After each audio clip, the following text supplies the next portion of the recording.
கரெக்டான ஃபேன்ஸுக்கு வணக்கம். இன்னைக்கு வீடியோல ஒரு சில கிரிக்கெட் அப்டேட்ஸ் பார்க்க போறோம். அது போக இருக்கிற டீம்ல கம்ஃபர்டபுளா இல்லாத பிளேயர்ஸ் யாரு அப்படிங்கிறதையும் கம்ப்ளீட்டா இந்த வீடியோல பார்க்க போறோம். அத பொறுத்து தான் ட்ரேட் விண்டோவும் வருது அப்படிங்கிறத நான் சொல்லிக்கிறேன். சரி வீடியோக்குள்ள போவோமா? அதுக்கு முன்னாடி ஃபர்ஸ்ட் டைம் சேனலுக்கு வரீங்கன்னா மறக்காம சப்ஸ்கிரைப் பண்ணி சப்போர்ட் பண்ணுங்க. அப்பதான் அப்டேட் எல்லாமே உங்களை வந்து சேரும். சரி வாங்க வீடியோக்குள்ள போலாம்.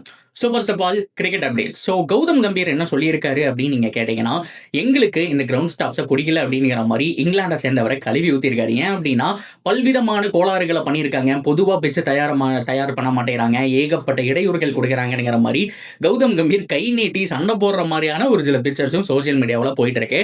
ஸோ இதை தாண்டி என்னென்ன நடக்க போகுது? பிரண்டன் மெக்கலம் இருந்தப்போ அவருக்கு தகுந்த மாதிரி ஒரு சில விஷயங்களை மாத்திக்கிறாரு. எஸ் அவங்களுடைய ஹோம் கிரவுண்டு தான் அப்படின்னா கூட நிறைய அட்வான்டேஜ் இல்லாமல் ஒரு சில விஷயங்களை பண்றாங்க அப்படிங்கிற மாதிரியும் குற்றச்சாட்டுகள் வச்சிருக்காங்க. பட் அதெல்லாம் எங்களுக்கு ஒரு பிரச்சனை இல்லை, நாங்கள் ஜெயிப்போம் அப்படிங்கிற கான்ஃபிடன்ஸையும் கௌதம் கம்பீர் கொடுத்திருக்காரு. ஸோ இது எங்கிருந்து ஆரம்பிக்குது அப்படின்னா 31ஆம் தேதி ஜூலையிலிருந்து ஆகஸ்ட் 4 வரைக்கும் ஃபைனல் டெஸ்ட் நடக்க போகுது. இந்த டெஸ்ட் ரொம்ப ரொம்ப குரூசியலுங்க. இந்தியன் டீமை பொறுத்த வரைக்கும் ஒரு அப்டேட் வந்திருக்கு. 100% ஸ்வார் கிடையாது, பட் இருந்தாலுமே பும்ரா 5வது டெஸ்ட்ல இல்லைங்கிற மாதிரி சொல்லியிருக்காங்க. மேக்ஸிமம் இந்த வீடியோ நான் ரெக்கார்ட் பண்ற வரைக்கும் இன்னும் மேட்ச் நடக்கல. மேட்ச் போயிட்டு இருந்ததுன்னா பும்ரா இருக்காரா அப்படிங்கிற விஷயத்த சொல்லுங்க. ஸோ அந்த பக்கம் பென் ஸ்டோக்ஸுக்கும் ஒரு சில இன்ஜுரி, அதுக்கு பதிலாக ஜேக்கப் பெத்தல் உள்ள வந்திருக்காரு அப்படிங்கிற மாதிரியான விஷயங்களும் வந்திருக்கு. ஸோ ஆக மொத்தத்தில் ரெண்டு டீம்லையுமே ஒரு சில சேஞ்சஸ் இருக்கிறதுக்கான வாய்ப்பு இருக்கு. ரிசர்வ் பண்ணுற இடத்துல நாராயண் ஜெகதீசன் உள்ள வந்தாரா அப்படிங்கிறதையும் நம்ம பொறுத்திருந்து தான் பார்க்கணும். தயவு செஞ்சு ஈஸ்வரனுக்கு ஒரு வாய்ப்பாவது கொடுங்கடா, இவ்வளோ தூரம் கூப்பிட்டு வந்துட்டு நல்ல ரெக்கார்டு வச்சிருக்கக்கூடிய பிளேயரை வேஸ்ட் பண்ணி கொண்டு போறீங்களே அப்படிங்கிற மாதிரியும் ஒரு சில பேர் கேட்டுட்டு இருக்காங்க. பொறுத்திருந்து பார்ப்போம் ஓவராலா என்ன பண்றாங்க அப்படிங்கிறத. சரி ஓகே, அப்படியே கட் பண்ணோம் அப்படின்னா இருக்கிற ஐபிஎல் டீம்ல எங்களுக்கு இந்த டீம்ல கம்ஃபர்டபிளே இல்லை, நாங்கள் வேற டீமுக்கு போறோம், இந்த டீம்ல எங்களுக்கு ஒரு சில பஞ்சாயத்து இருக்கு அப்படின்னு சொல்லக்கூடிய பிளேயர்ஸ் யாருன்னு பார்க்கணும். ஸோ போன வருஷம் இதே மாதிரி ஒரு சில பஞ்சாயத்து நம்ம போட்டோம், அதே மாதிரி தான் நடந்தது. கேஎல் ராகுல் கண்டிப்பா அந்த டீம்ல இருக்க மாட்டாருங்கிறத தெரிஞ்சு போச்சு. அவரு டெல்லி கேபிட்டல்ஸுக்கு மூவ் ஆனார் அப்படிங்கிறத பார்க்க முடிஞ்சுது.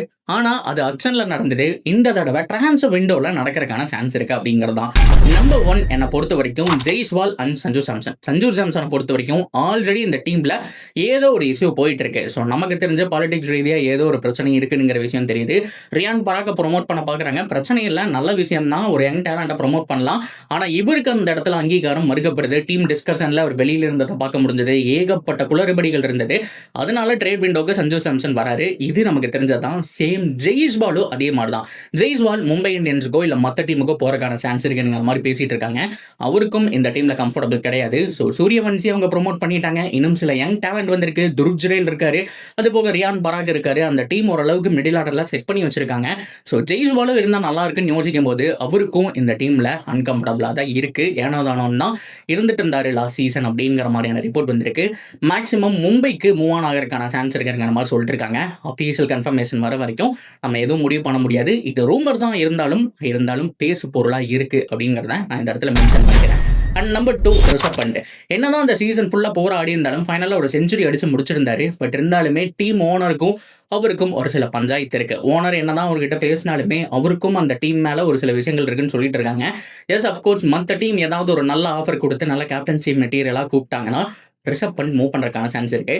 இப்போதைக்கு காலில் இன்ஜுரி ஒரு 6 வீக் வரைக்கும் ரெடியாக இருக்கு, டைம் வேணும் அப்படிங்கிற மாதிரி சொல்லியிருக்காங்க. பட் இருந்தாலும் ஐபிஎலுக்கு எவ்வளவோ மாசங்கள் இருக்குங்கிறதுனால கண்டிப்பா மற்ற டீம்ஸ் எல்லாம் ஒரு கண்ணு வச்சிருக்காங்க. ட்ரேட் விண்டோல பாசிபிளான்னு கேட்டா பாசிபிள் தான். ஸோ அதை தாண்டி ஐபிஎல் ஆப்ஷன்ல பாசிபிள், ரிலீஸ் பண்ணிட்டாங்க அப்படின்னா கண்டிப்பா பாசிபிள் தான்.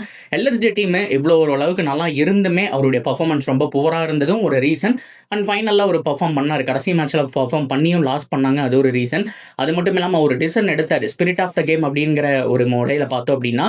ஸோ இந்த பக்கம் ஆடிட்டு இருந்த ஆர்சிபியோட கேப்டனுக்கு அவரு நாட் அவுட் நமக்கு வந்துட்டு அப்பீலே பண்ண வேண்டாம்னு சொன்னதுக்கப்புறம் ஏகப்பட்ட எல்எஸ்ஜி மேனேஜ்மெண்ட்லேருந்து என்ன சொல்லியிருந்தாங்க அப்படின்னா இதெல்லாம் முக்கியமான டைமில் பார்க்கக்கூடாது, ஸோ ரூல்ஸ் படி அவுட்டாக இருந்தால் அவுட் தான், இதில் போய் ஸ்பிரிட் ஆஃப் த கிரிக்கெட்லாம் பார்த்துட்டு இருக்கீங்கன்னு சொல்லி அவர் கழுவி ஊற்றினதுக்கப்புறம் மேக்ஸிமம் மனம் மாறியதா ஒரு தகவல் சோசியல் மீடியாவில் போயிட்டு இருக்கேன்.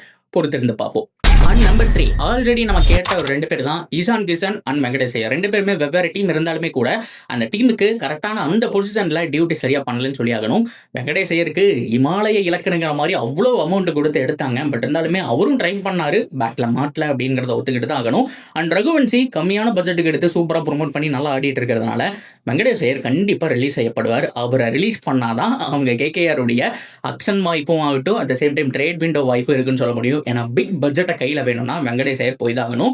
அவர் மேக்ஸிமம் 100% தேவைப்படுற டீமே கம்மியான பட்ஜெட்டுக்கு இருக்கிறதுக்கான சான்ஸ் இருக்கு. அண்ட் இசான் கிஷனை பொறுத்த வரைக்கும் சேம் தாங்க. அவர் வந்ததுக்கப்புறம் நிதிஷ்குமார் ரெட்டி அவங்களால ப்ரொமோட் பண்ண முடியல, ரொம்ப கீழே அனுப்பிச்சிடுறாங்க.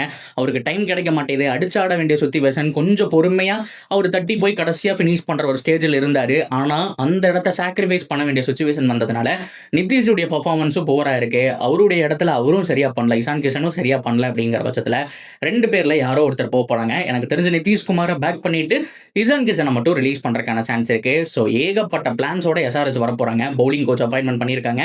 பல விஷயங்கள் போயிட்டு இருக்கு. எஸ்ஆர்எஸ்லையும் இது நடக்குது. அங்கேயும் அன்கம்ஃபர்டபுளான ஒரு சுச்சுவேஷன் இசான் கிஷனுக்கு இருக்கு அப்படின்றத நான் இந்த இடத்துல மென்ஷன் பண்ணிக்கிறேன். So that's video guys. So எத்தனை பேர் ஃபைனல் டெஸ்ட்டு வெயிட் பண்ணிட்டு இருக்கீங்க? இந்த மேட்சை must win game for India அப்படிங்கிற மாதிரியான சுச்சுவேஷன். போன தடவை நல்லா காப்பாற்றி கொடுத்தாங்க ஜட்டும் வாசியும். இந்த தடவை அதே மாதிரி யார் காப்பாற்ற போகிறாங்க?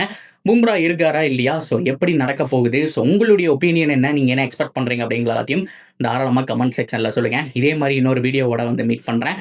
சப்ஸ்கிரைப் பண்ணி சப்போர்ட் பண்ணுங்கள்.